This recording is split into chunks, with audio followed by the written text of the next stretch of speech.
الله وبركاته. الحمد لله الحنان المنان الذي خلق الإنسان وعلمه البيان، والصلاة والسلام على رسوله سيد الإنس والجان وعلى آله وأصحابه ذوي الخير والإحسان، أما بعد، فأعوذ بالله من الشيطان الرجيم. بسم الله الرحمن الرحيم. إن الله يأمركم أن تؤدوا الأمانات إلى أهلها وإذا حكمتم بين الناس أن تحكموا بالعدل إن الله نعم ما يعظكم به إن الله كان سميعا بصيرا. صدق الله مولانا العظيم وبلغنا رسوله النبي الأمين المتين المختار الكريم، ونحن على ذلك لمن الشاهدين والشاکرین والحمد للہ رب العالمین.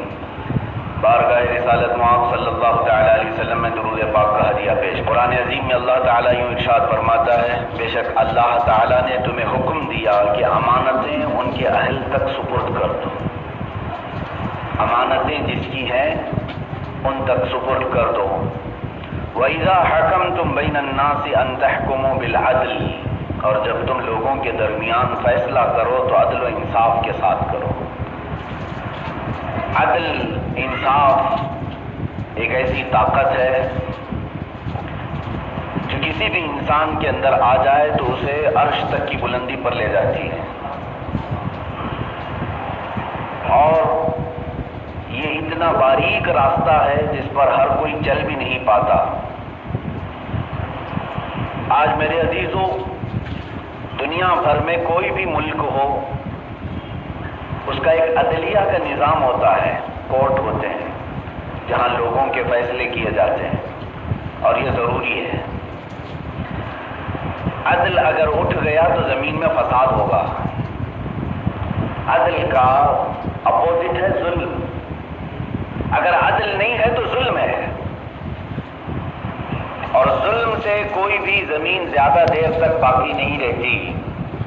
ایک بہت بڑی بات میں آج عرض کرنا چاہوں گا، اور سب کو تقریباً اس بات کا خیال بھی ہوگا، احساس بھی ہوگا کہ ہم آج اس عدلیہ کے عنوان پر کیوں گفتگو کر رہے ہیں. اس لیے کہ ہمارے سینے چھلنی ہے ہندوستان کے عدلیہ کے نظام کو دیکھ کر. اب تک تو حالات یہی تھے کہ آپس میں کچھ معاملات نہیں طے پاتے تو کورٹ کچہری تک چلے جاتے. کالے کپڑے پہننے والا منصف اور عدلیہ کی کرسی پر بیٹھنے والا جج فیصلے کرتا. تقریباً 70 سالوں سے ہندوستان کی آزادی کے بعد عدلیہ پر اتنا بڑا بدنما دھبا نہیں لگا تھا جتنا آج لگا ہے.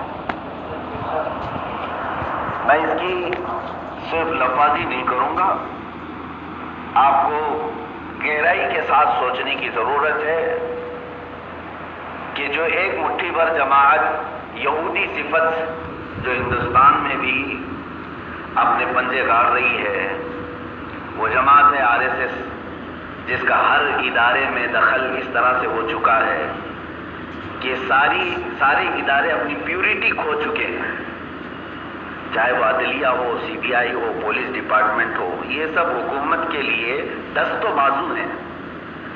اور جب ان میں کوئی اپنی شخصی کردار کو داخل کرنے کی کوشش کرتا ہے تو نظام درہم برہم ہوتا ہے. لیکن خوف کی بات نہیں میرے عزیزو، میرا دل آج بھی مطمئن ہے. میں نے بزرگوں کے اقوال پڑھے، ایک بہت پیارا قول فرمایا ایک بزرگ نے کہ کفر کے ساتھ حکومت تو چل سکتی ہے لیکن ظلم کے ساتھ حکومت نہیں چلے گی.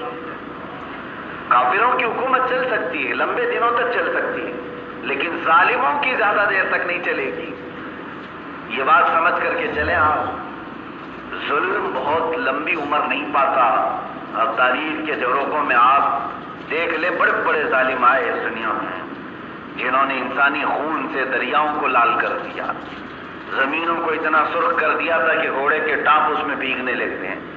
یہ سارے ظلم کی داستانیں رقم کرنے والے بڑے بڑے ظالم آئے دنیا میں، لیکن دنیا نے ان کا حشر بھی دیکھا، ان کا انجام بھی دیکھا، جو بہت ہی معمولی سی طاقت سے فنا ہو گئے. اور انشاءاللہ العزیز آج جو ظالم تخت پر بیٹھے مولا انہیں بھی عبرت کا نشان ضرور بنائے گا۔ اگر اللہ نے ہماری زندگی باقی رکھی تو ہم ضرور دیکھیں گے ان کو ذلیل و رسوا ہوتے ہوئے انشاءاللہ۔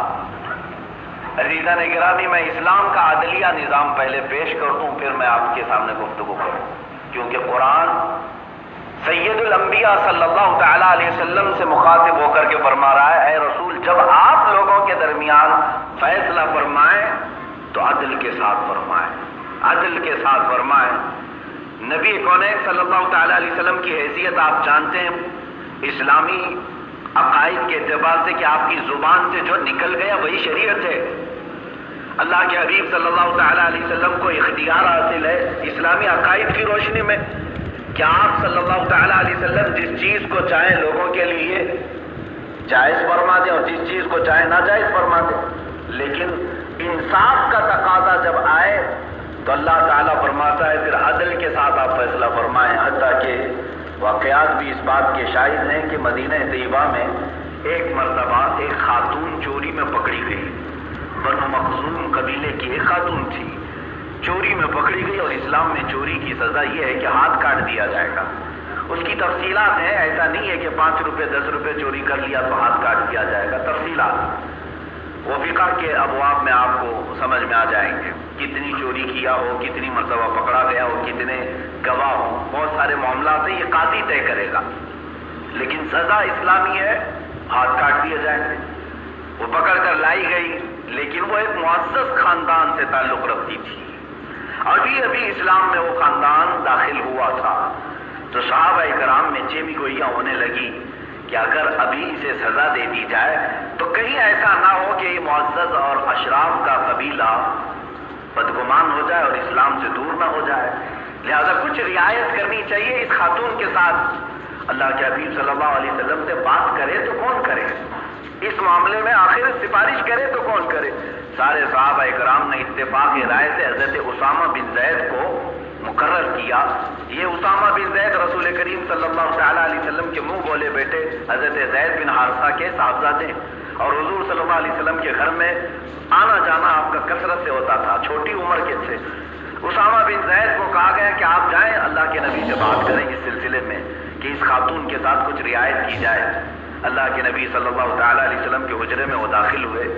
ماں عائشہ صدیقہ رضی اللہ تعالیٰ عنہ بھی اس حدیث کی راویہ ہیں، فرماتے ہیں کہ جب رسول کریم صلی اللہ علیہ وسلم کے پاس وہ آ کر کے بیان کرنے لگے کہ آقا جو عورت پکڑی گئی جس کا ہاتھ کاٹا جانے والا ہے وہ بنو مخزوم قبیلے کی ہے، بڑے خاندان کی عورت ہے، ابھی ابھی دائرہ اسلام میں داخل ہوئے، کچھ رعایت آپ فرما دیں۔ ظاہر سی بات ہے اگر اللہ کے رسول نے کہہ دیا معاف تو معاف ہے، کیونکہ شریعت ہے۔ اللہ کے رسول صلی اللہ تعالیٰ علیہ وسلم چاہتے تو فرما دیتے میری طرف سے اس کے لیے معاف ہے۔ اللہ کے رسول صلی اللہ علیہ وسلم نے حضرت اسامہ بن زید پر جلال کا اظہار کرتے ہوئے فرمایا، اے اسامہ کیا تو اللہ کے حدود میں سفارش کرنے آیا؟ یاد رکھو باہر آنے کے بعد خطبے کی ممبر پر آپ چڑھ گئے اور ارشاد فرمایا سارے صحابہ کو تم سے پہلے والی جماعتیں اسی لیے ہلاک و برباد ہو گئی کہ جب ان میں بڑے خاندان کا کوئی جرم کرتا تو اسے معاف کر دیا جاتا، اور جب کوئی غریب کام کرتا اس طرح کے جرم کا اسے مار دیا جاتا تھا۔ اے لوگوں میں تمہیں ڈراتا ہوں اللہ کے عذاب سے کہ انصاف کے تقاضے پورے کرو۔ آخر میں ایک تاریخی جملہ میرے آقا نے بیان فرمایا، اسی ممبر پر کھڑے ہو کر ارشاد فرماتے ہیں لو فاطمہ بنت محمد سرقت لقطعت یداها او کما قال النبی صلی اللہ علیہ وسلم۔ سنو اے میرے صحابہ، اگر میری بیٹی فاطمہ سے بھی یہ کام ہو گیا ہوتا میں اس کے بھی ہاتھ کاٹ دیتا۔ تو فرض محال ہم یہ سمجھتے ہیں، لیکن اللہ کے نبی صلی اللہ تعالیٰ علیہ وسلم نے یہ فرمایا تم ایک معزز خاندان کی عورت سمجھ کر کے اس کی سفارش کرنے آئے ہو، محمد صلی اللہ تعالیٰ علیہ وسلم کا خاندان تو پوری دنیا کی سب سے زیادہ عظمتیں لیا ہوا ہے، اگر اس رسول کی بیٹی سے اگر یہ ہو جائے، خود میرے آقا فرماتے ہیں میں ضرور اس کے ہاتھ کاٹوں گا۔ یہ انصاف کے تقاضے ہیں، یہ عدلیہ ہے میرے عزیزوں، بلکہ اسلام نے تو یہ نظام پیش کیا ہے کہ عدل کے لیے اپنے آپ کو بھی پیش کرو۔ عدل جب معاملات آ جائے آخری زمانہ میرے آقا صلی اللہ تعالیٰ علیہ وسلم کے رحلت ظاہری کا، جب حضور اکرم صلی اللہ علیہ وسلم نے مسجد میں اعلان فرمایا کسی پر کوئی حق باقی ہے تو وہ مجھ سے طلب کر لے، کسی پر کوئی حق میرا باقی رہ گیا اس سے طلب کر لے۔ ایک صحابی کھڑے ہو گئے، کہا میرا حق باقی ہے آپ پر۔ سارے صحابہ کی گردنیں اٹھ گئی، کون ہے جو رسول اللہ کے پاس اپنے حق کا مطالبہ کر رہا ہے؟ آخر ہوا کیا اس کے ساتھ؟ ان کو کھڑا کیا گیا، کیا حق باقی ہے؟ کہا فلاں دن جب جہاد میں جا رہے تھے، صفیں لگا رہے تھے، آپ نے چھڑی سے مجھے مارا تھا، میری پیٹھ پر یا پیٹ پر آپ کی چھڑی لگی تھی اور میں اس کا انصاف چاہتا ہوں۔ صحابی رسول تھے، حضور اکرم صلی اللہ علیہ وسلم سے جب انہوں نے کہا، حضرت عمر فاروق رضی اللہ تعالیٰ عنہ جلال میں آئے اور اپنی تلوار باہر نکالی۔ اللہ کے نبی صلی اللہ تعالیٰ علیہ وسلم نے فرمایا عمر تلوار کو نیام میں کرو، اس لیے کہ یہ اسلام کا عدلیہ ہے، اللہ رب العزت کا قانون ہے۔ اللہ کے حبیب صلی اللہ علیہ وسلم کھڑے ہو گئے، کہا کہ مجھ سے تم جو بدلہ لینا چاہتے ہو لے لو، میں حاضر ہوں اپنے سے۔ انہوں نے کہا جس وقت صفیں لگ رہی تھیں اس وقت میرے بدن پر، جسم پر جبہ نہیں تھا، خالی بدن تھا، تہبند تھی بس، تو لہٰذا آپ بھی اپنا جبہ مبارکہ اٹھا دیں۔ اتنی جرأت کون کرے گا؟ لیکن یہ اسلام کا عالی عدل ہے میرے عزیزو۔ اللہ کے حبیب صلی اللہ تعالیٰ علیہ وسلم نے چھو چرا نہیں فرمایا، اپنا جبہ مبارکہ اٹھایا۔ حضور کے دونوں کندھوں کے بیچ میں مہر نبوت تھی جو سورج سے زیادہ چمکتی تھی۔ اس صحابی نے بڑھ کر کے اس مہر نبوت کا بوسہ لیا اور کہا میں نے بدلہ لے لیا، بس مجھے یہ چاہیے تھا۔ عزیزان گرامی وقار، یہ تو ان کی عقیدت و محبت تھی، وہ ان کا عشق کا اظہار تھا، لیکن اسلام یہاں یہ بتاتا ہے کہ خود کائنات کے آقا و مولا شارع اسلام نے عدل کے سامنے اپنے آپ کو بھی پیش فرمایا۔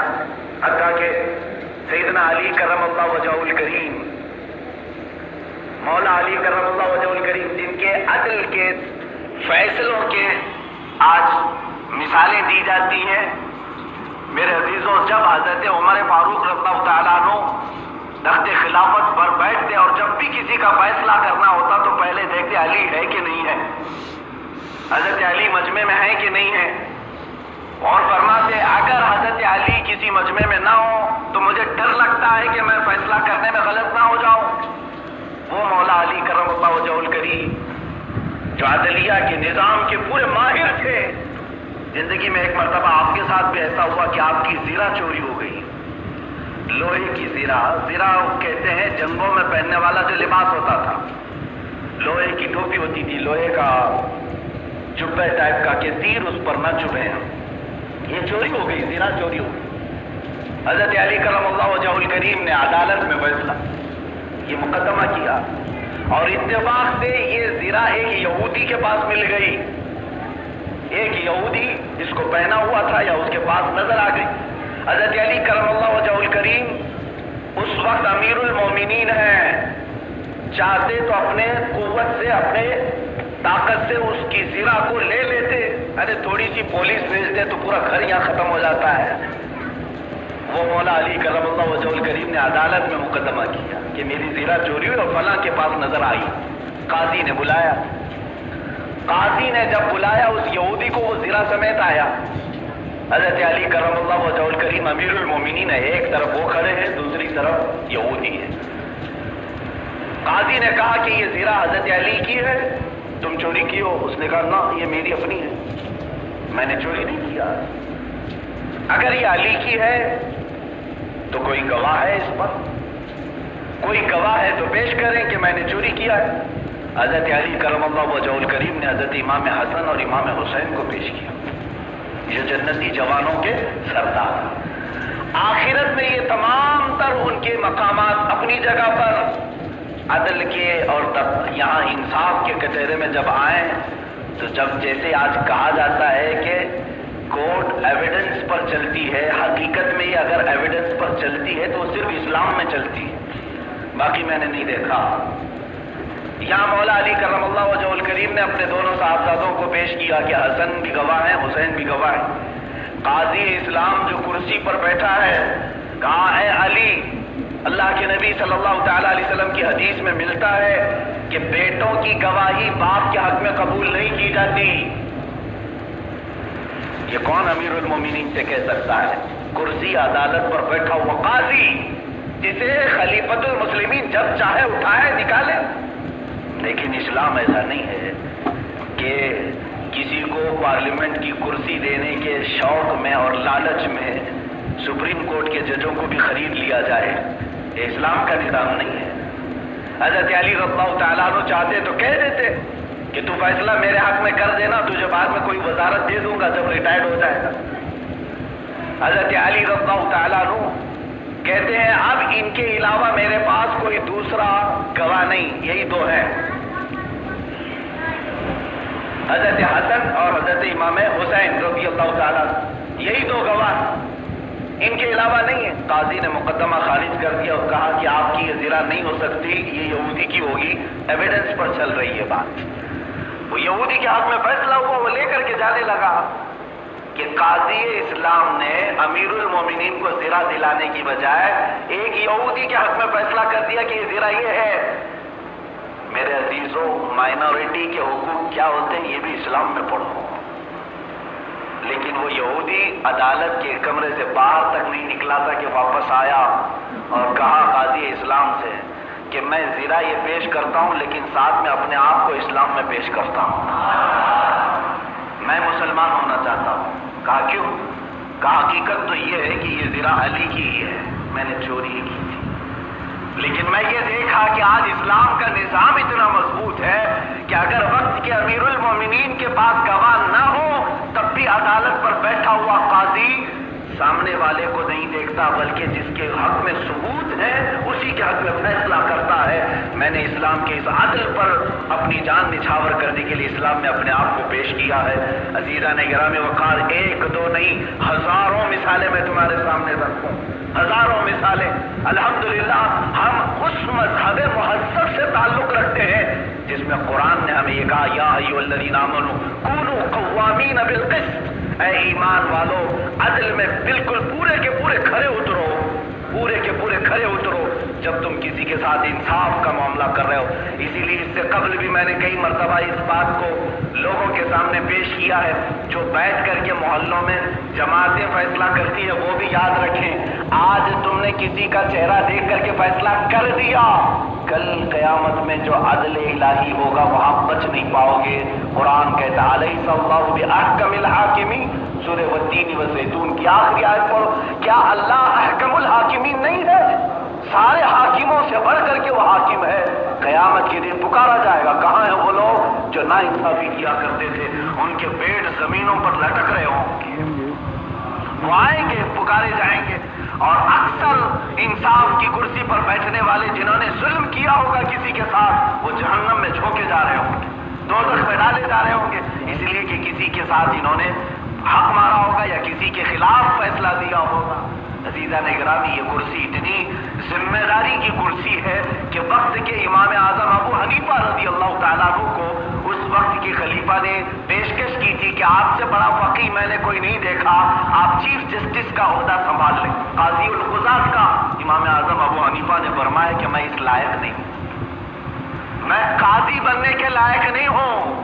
کون کہہ رہا ہے؟ امام اعظم ابو حنیفہ رضی اللہ تعالیٰ، جن کو 5 لاکھ حدیثیں یاد ہیں، ہزاروں سے زیادہ ان کے شاگرد ہیں، کروڑوں مسلمان ان کی اقتدا کر رہے ہیں آج تک۔ وہ امام اعظم ابو حنیفہ فرماتے میں اس کرسی کے قابل نہیں، قاضی بننے کے لائق۔ اب سنیے امام اعظم ابو حنیفہ رضی اللہ تعالیٰ عنہ کی حاضر جوابی۔ خلیفہ نے دربار میں حاضر کرنے کو کہا، آپ حاضر ہو گئے؟ خلیفہ نے کہا میں آپ کو قاضی بنانے کا حکم جاری کر رہا ہوں اور آپ کہہ رہے ہیں میں لائق نہیں ہوں، آپ جھوٹ بول رہے ہیں، آپ فقہ کے امام ہیں، قرآن و حدیث سے مسائل استنباط کرتے ہیں، آپ قاضی کے لائق نہیں، آپ جھوٹ بول رہے ہیں۔